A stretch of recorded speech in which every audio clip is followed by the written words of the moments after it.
Good evening, everyone. Welcome to another Wednesday evening with the Clear Mountain Monastery community.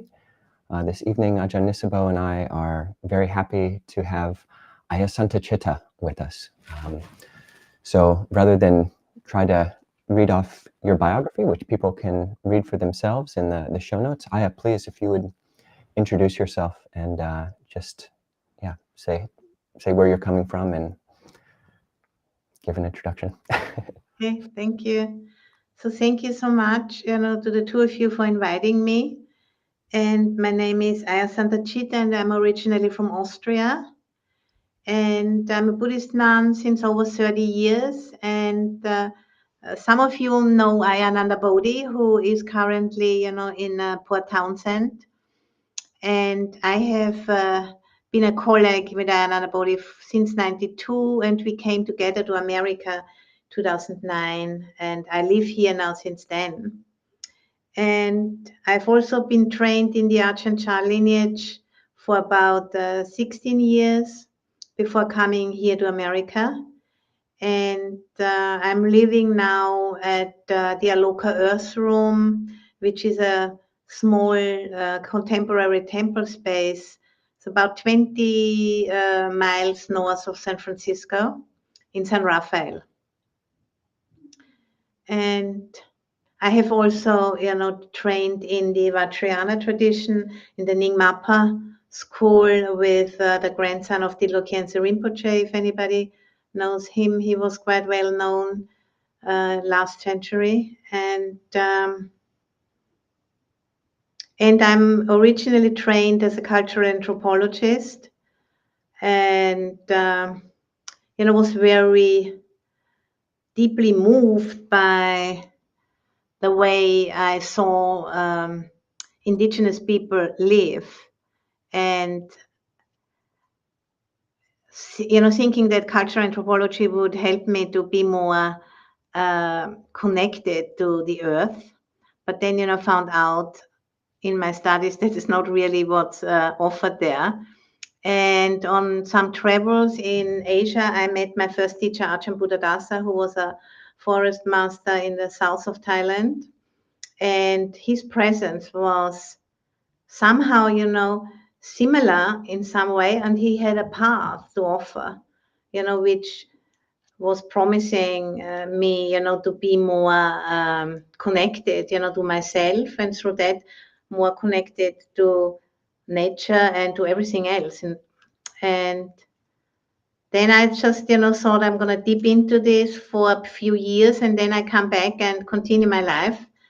But I've never made it back out. And now I am, nun since 93. So it's, 30 years. And I'm still learning. It's a lifelong process of learning. And the monastic form can be extremely supportive for some people, to take this learning all the way. So thank you. Ajahn Kovilo disappeared. No, he's back. Okay. Sorry about that. Ajahn, please. Yeah, thank you, Ayya. An interesting thread which kind of runs through your biography is that of art.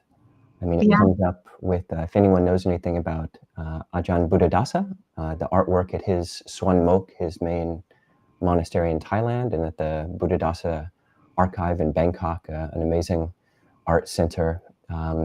As well, I visited you at the Āloka Earth Room, and people can see a little bit just behind you. But yeah, curious if you could talk about that that thread of your monastic life, your life in general, how art has played a role in things. I have been, when I was studying cultural anthropology, I was specialized on dance, ritual, and theater in the anthropology, and also worked in avant-garde dance theater in Vienna for about 7-8 years. I was, working with the costumes and also being on the stage and traveling quite a lot in Europe, and really starting to really deeply understand, the power of art to transmit ideas, to transmit concepts in a more direct way, which doesn't need to go through the dualistic thinking mind.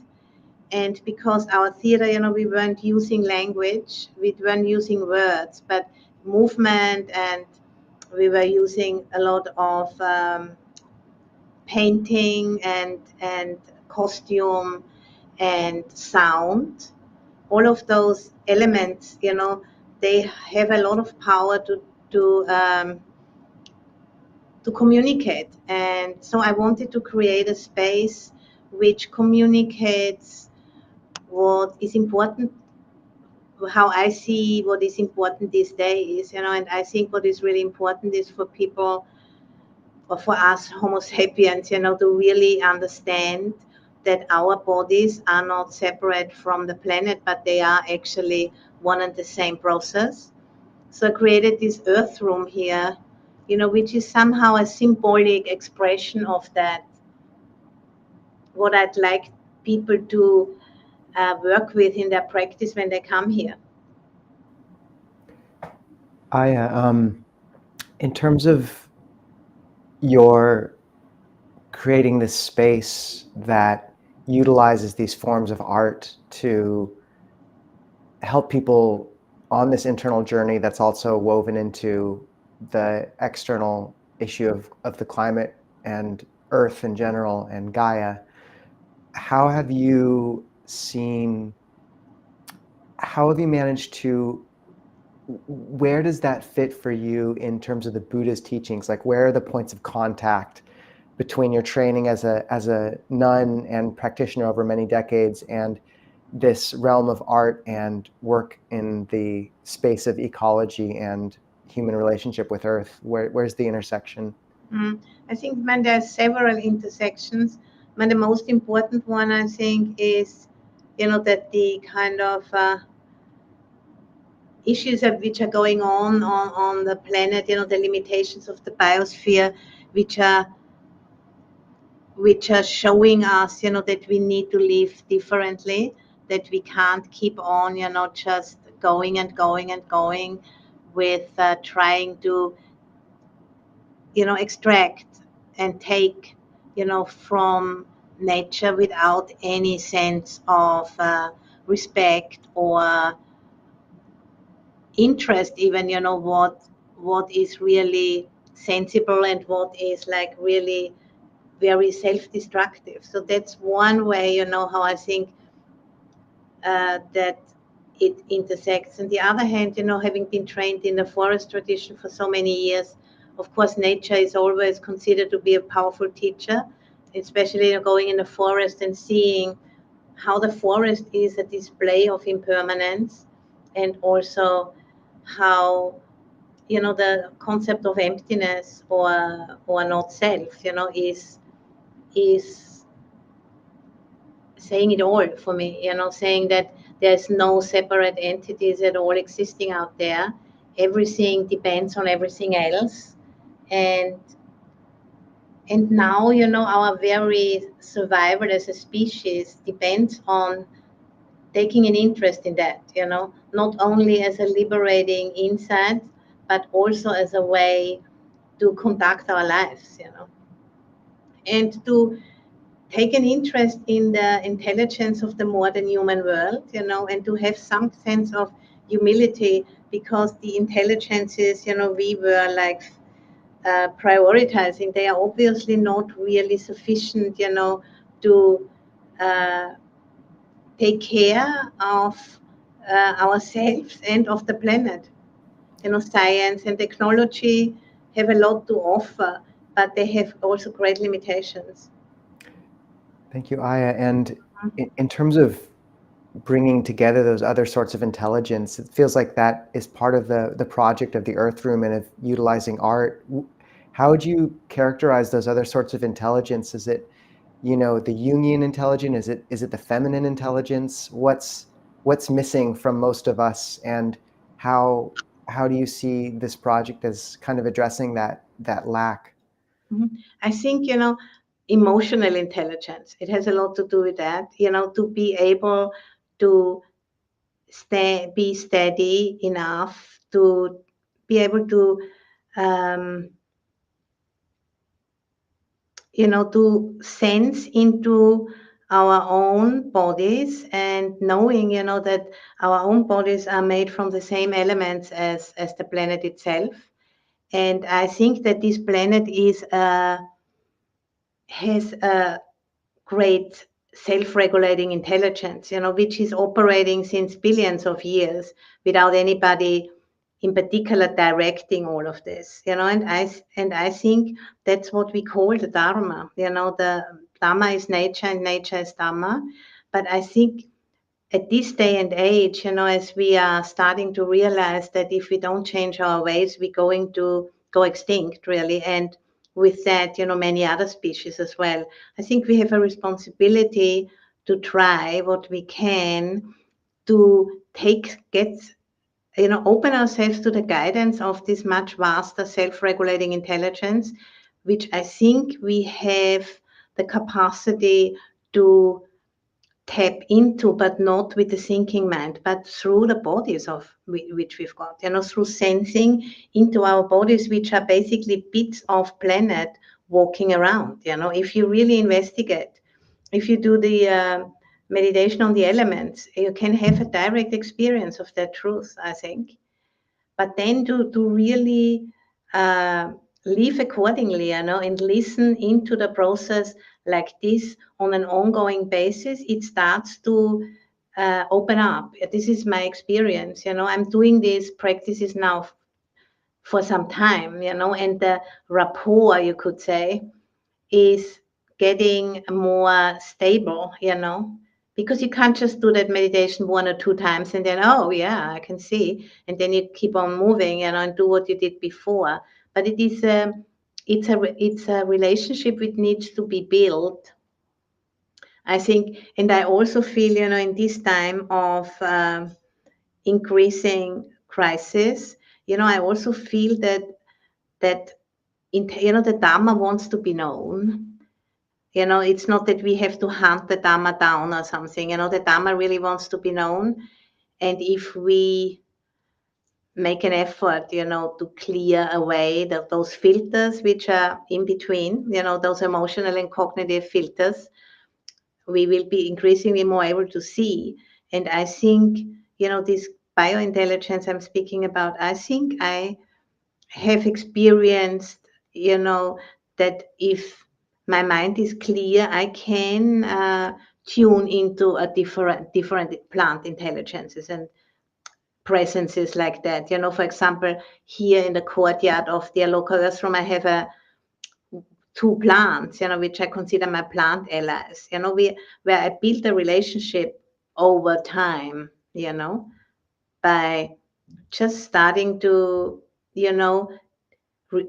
put some respect and actually remember, for example, this fern out there, this kind of fern is around since 250 million years, even longer than the dinosaurs.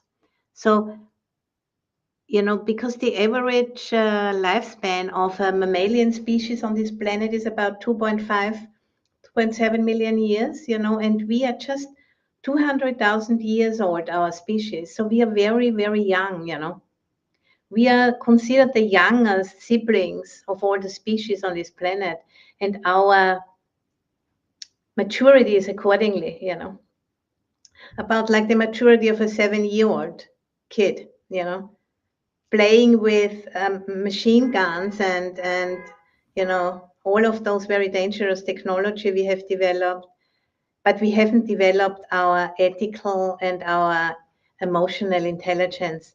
It's actually not safe, we are not very safe, I think, we Homo sapiens, and we call ourselves Homo sapiens, which is an additional funny kind of a hubris in a way, isn't it?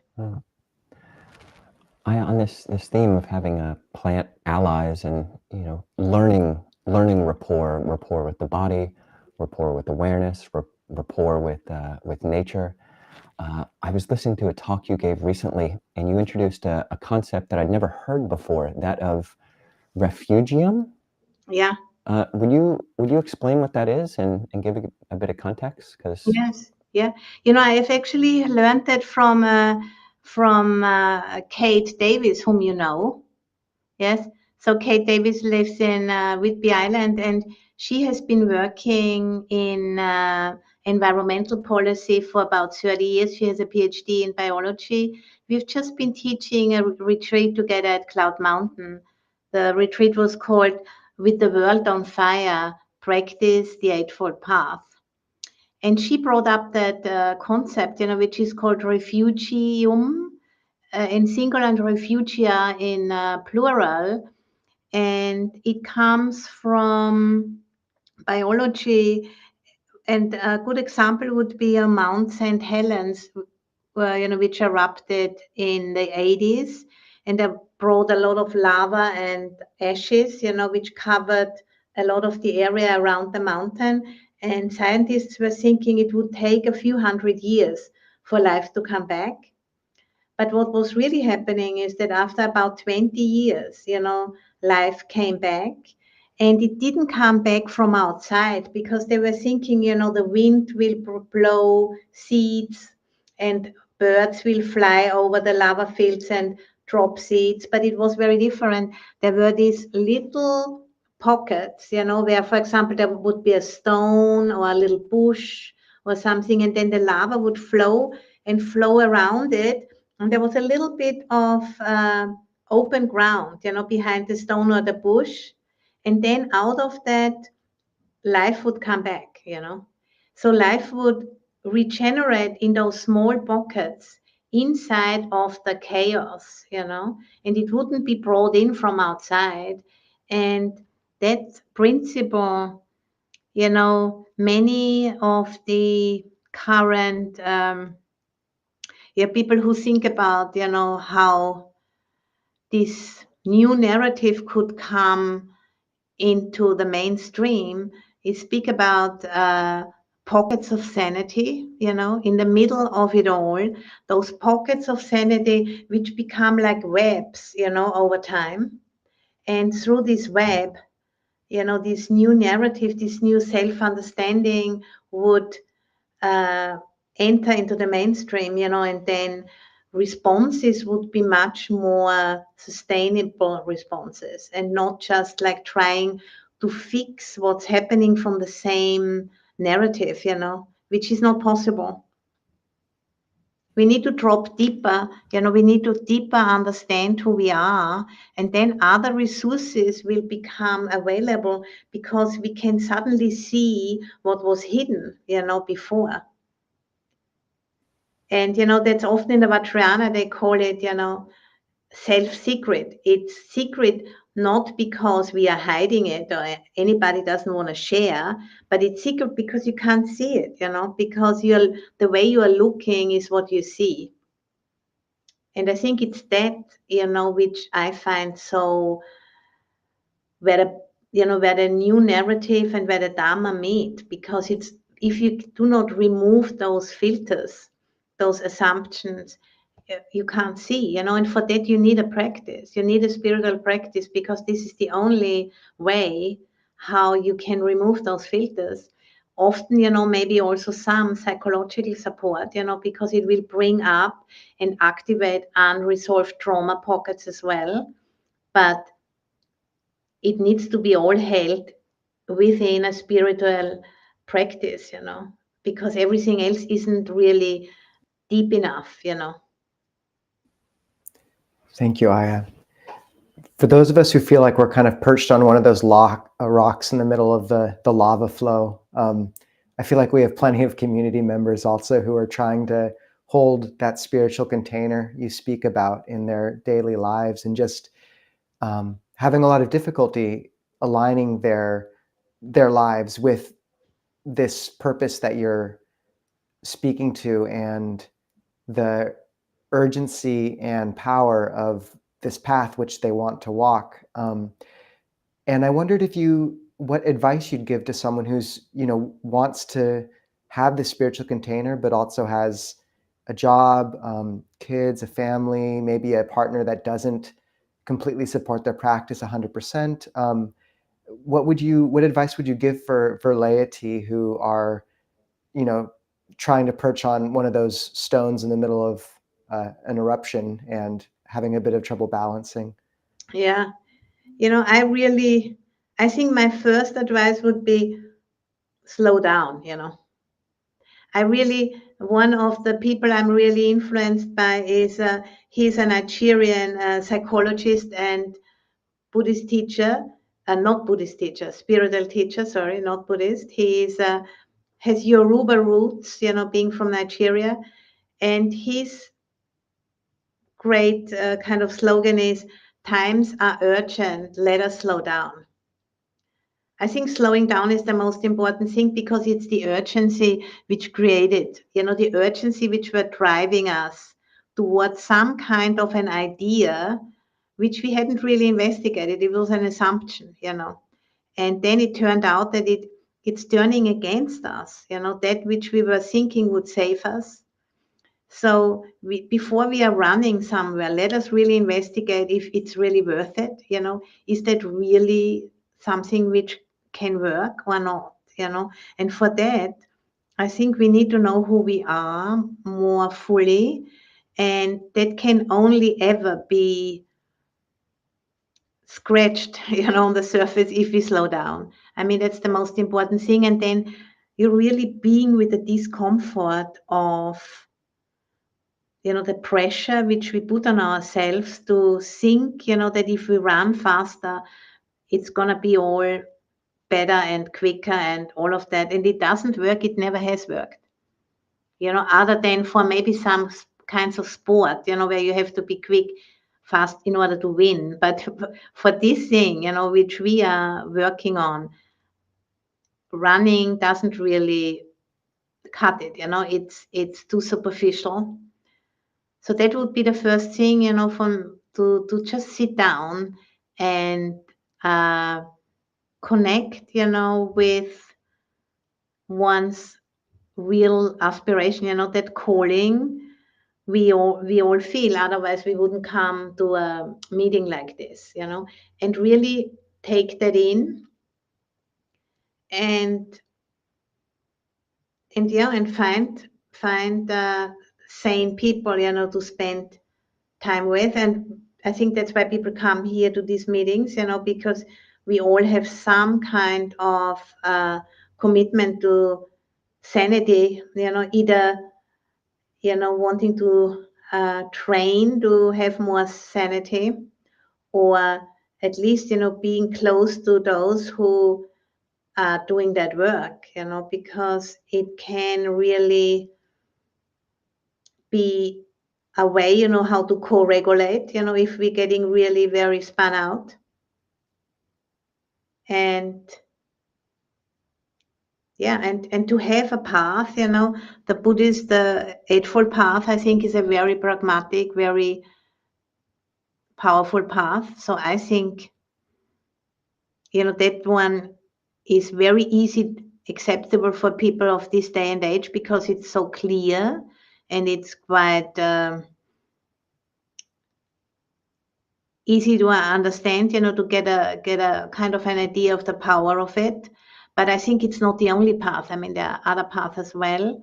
But I think this one, the meditation teachings and the, the foundations of the core Buddhist teaching are not difficult to understand and very practical. And yeah, I think it's really, it's like a rope, made out of 8 strands, which is very strong. And we need something like this in these times, in order to make some kind of a sense, and and then, if we can make some sense, energy becomes available to embody that, And then if we do it, feedback, is becoming, is emerging, I feel, it's a call and response, in my experience, this path, And in the beginning, we might need more reassurance, and then we need, need others to be able to ask. And that's, that's a good idea, I think, to really find people we can trust, where we can have some reassurance, because the trauma or the unresolved issues, which will pop up on this path, as we drop deeper, they can sometimes give us the feeling, it's all not working, it's all wrong. But, because we tend to mistake discomfort with being wrong, This is also one thing which is really important. Discomfort is just discomfort. It doesn't mean it's wrong, And I think for that, we all need support, because it's just so deeply entrenched in us that discomfort is wrong, because it's kind of an evolutionary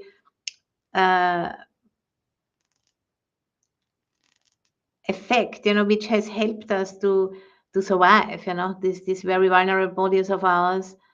So, the Vedana, the uncomfortable, unpleasant feeling tone, is a kind of a, hey, be careful, but it's not wrong, On this topic of connections and the connections we need, before we started going live, you mentioned a couple things which I think touch on this. Is one, this concept of lay renunciate, like the model of a lay renunciate, and also you mentioned earthworm practices. Just curious if you could say more about both of these. Mm-hmm. So the lay renunciant, I have a woman living here with me since about the beginning, actually, of the Earth Room. And, she has some responsibilities in the world. She is working and also would like to continue to work, and in order to meet her responsibilities. And, and I was wondering, what I could, we had a very good rapport. This whole Earth Room would never have, come up that easily without the support she gave me. And also she really benefited from living with me in this space. So I was thinking, what way could we find, for her, because she's not really want to be a nun. And then I was like thinking on,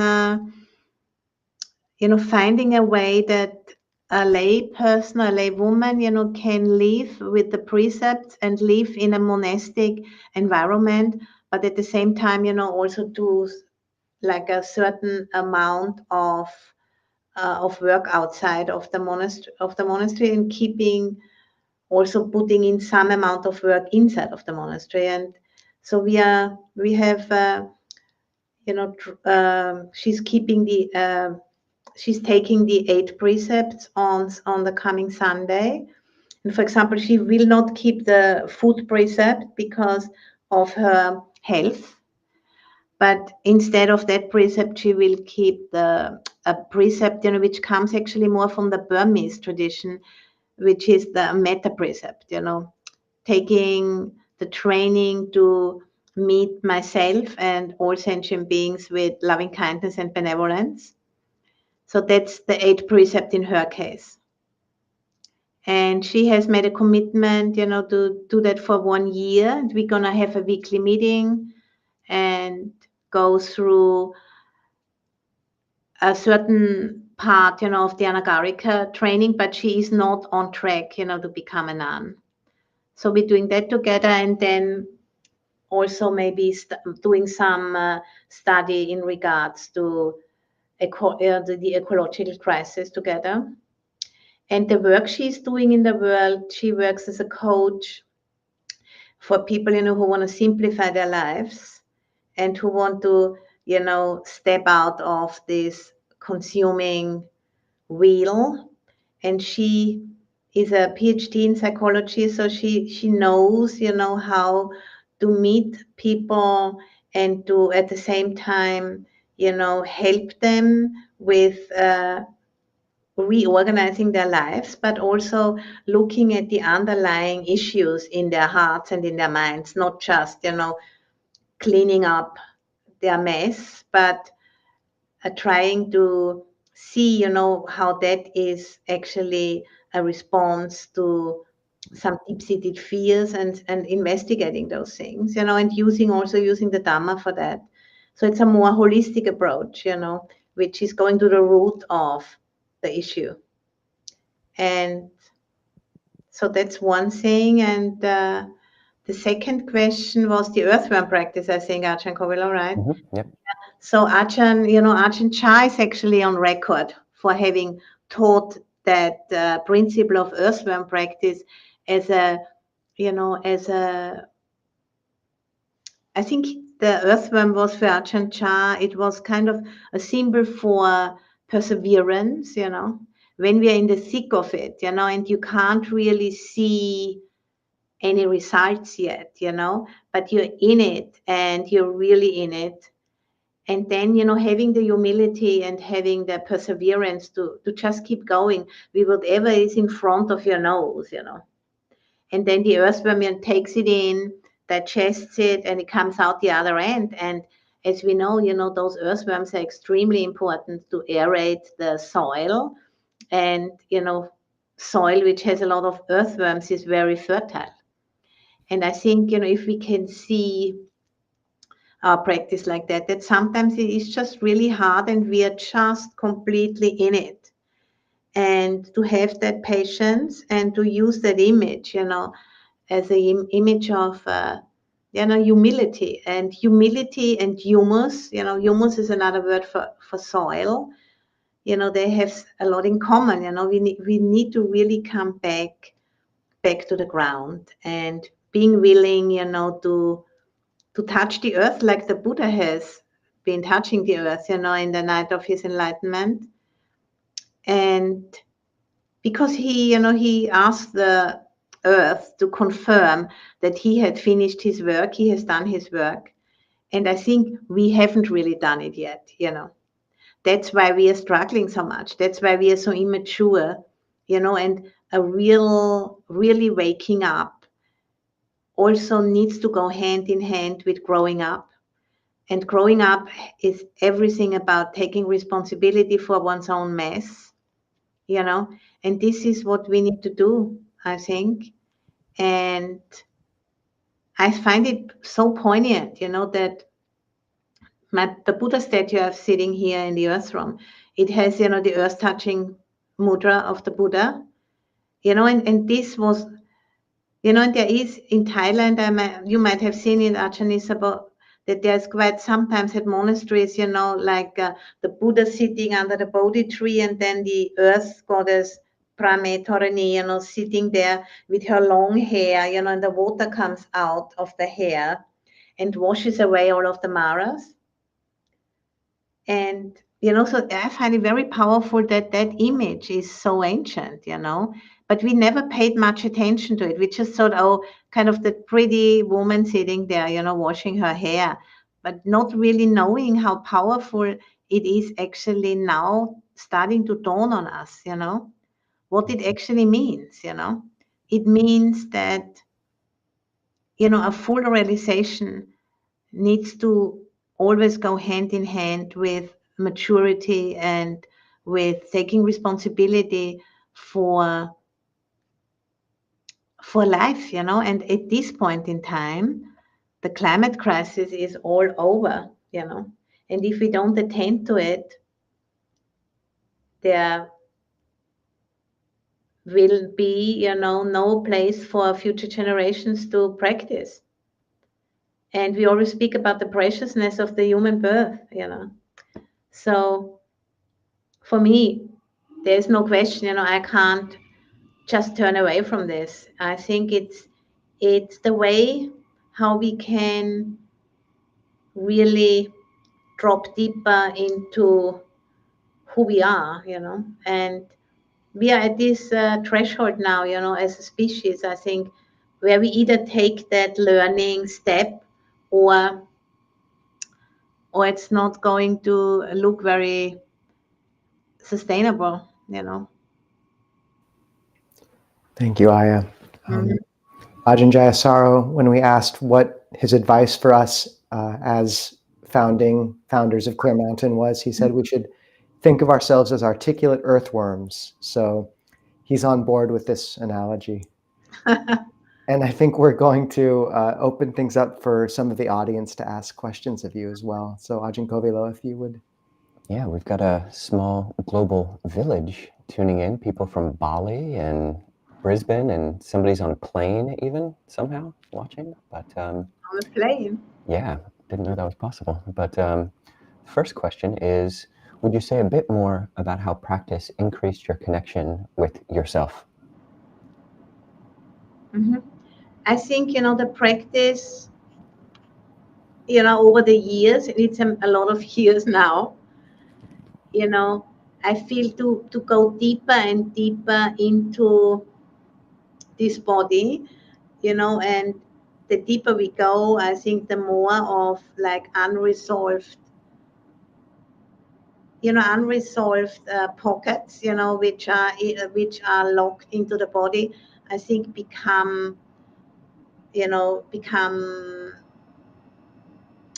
available, for investigation. I think, for example, all trauma, which is usually stored in the body, and when when we are ready, it becomes available, and there is a need, to sense that rather than to think about it.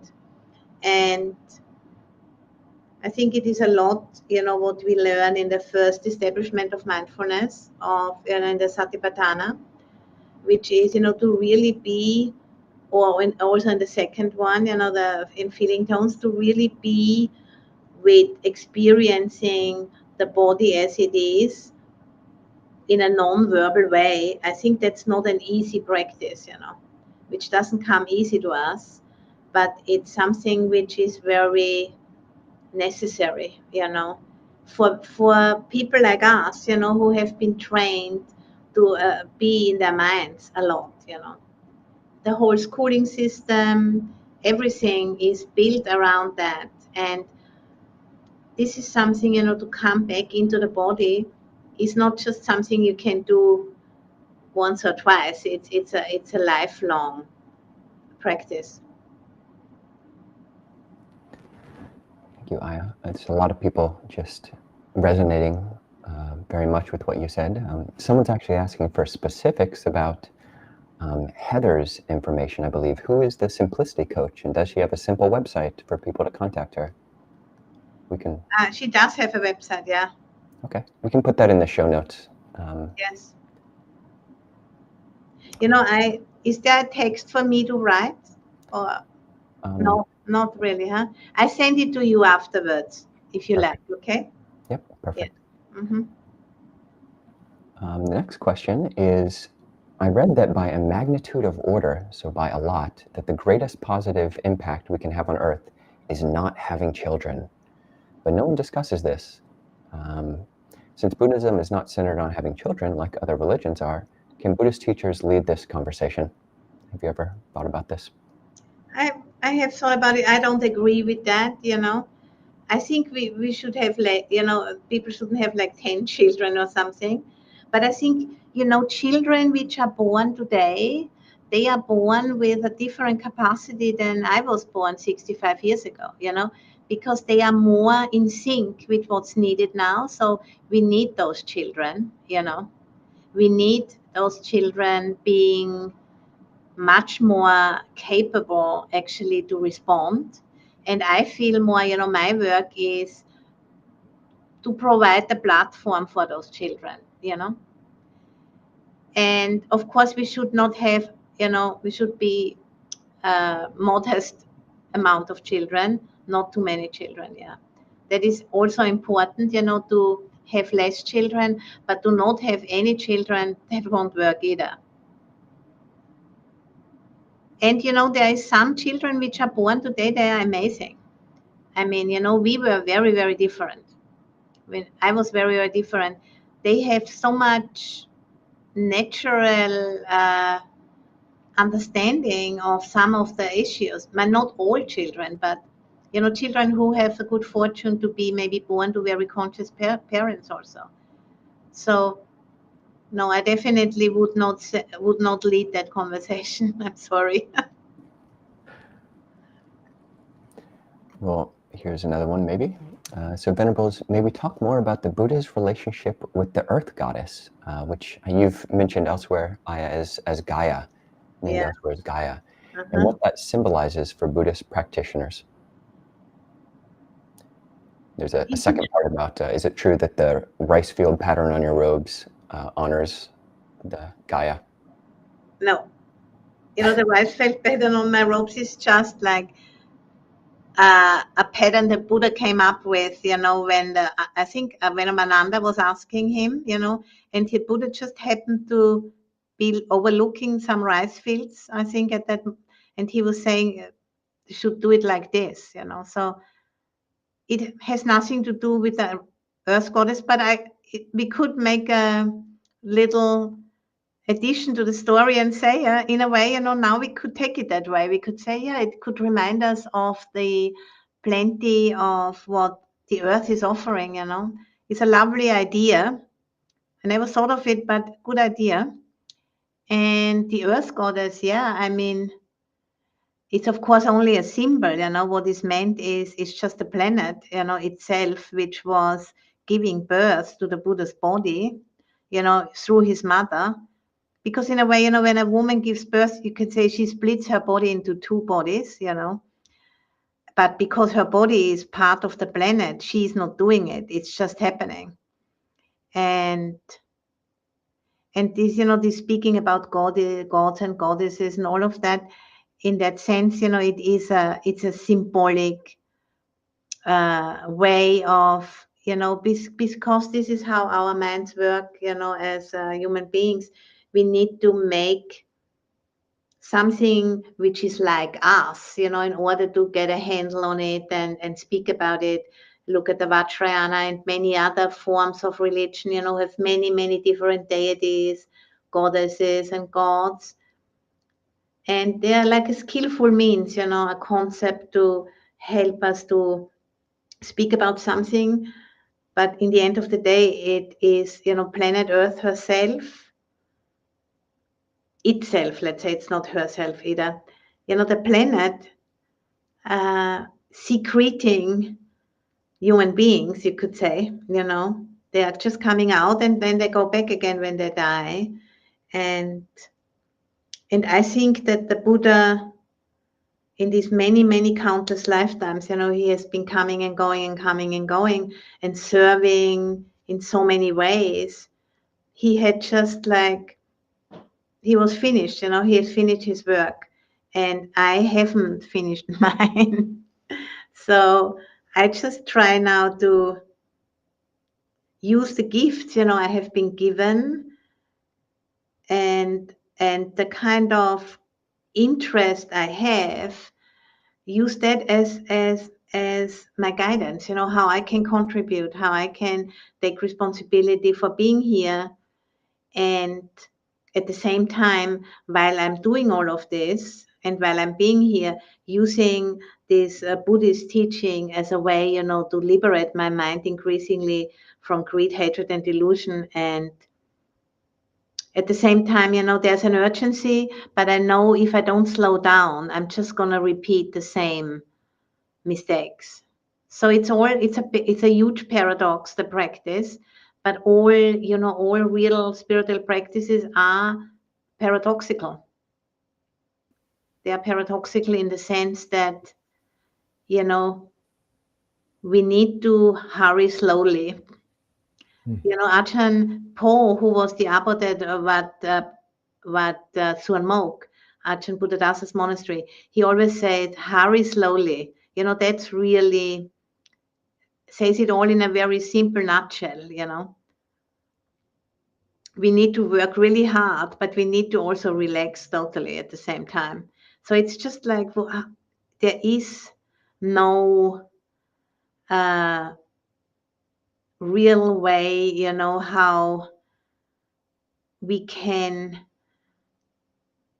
rely on anyone else than ourselves, in the end of the day, by really listening deeply into yourself, what is the right response. You can collect pointers from different teachers, books, practices, lineages, religions and so on. But then, you have to really experiment for yourself and see what works for you, and what works at this time might not work, in a few years down the line. It's a very organic process, Ayya, thank you for speaking to an issue which we don't usually talk to, but I think which is on people's hearts a lot, with the climate and relationship with Earth, and for creating a space for that dialogue and practice to actually happen. It's really a pleasure to have you on. And for those who are interested in learning more about Ayyā Santacitta's work, contributing or tapping in other ways, we'll have the link to the Āloka Earth Room in the show notes, and hopefully we get a visit down the road. But in the meantime, we will get the chance for those who are interested to speak a bit longer with Ayya on Zoom during our usual Wednesday evening Zoom following the live stream, which is now. So for those who see the link in the chat, feel free to click it, and we'll jump on to Zoom for about 45 minutes and get a chance to speak further and in a bit more of an intimate setting.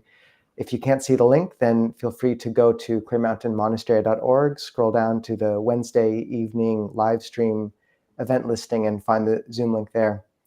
Ayya, thank you so much for joining us and for all you're doing and just your guidance in general. Thank you. Thank you to Ajahn Kovilo and you, Ajahn Nisabho. And, do I need to press on that link to myself, or will you take me there? We will leave the link. Don't sign off yet, but we'll just put the link in the private chat for you, and you can click on it from there. Okay. Okay. All right. Thank you, everyone. Thank you, Ayya. Have a good night. Thank you.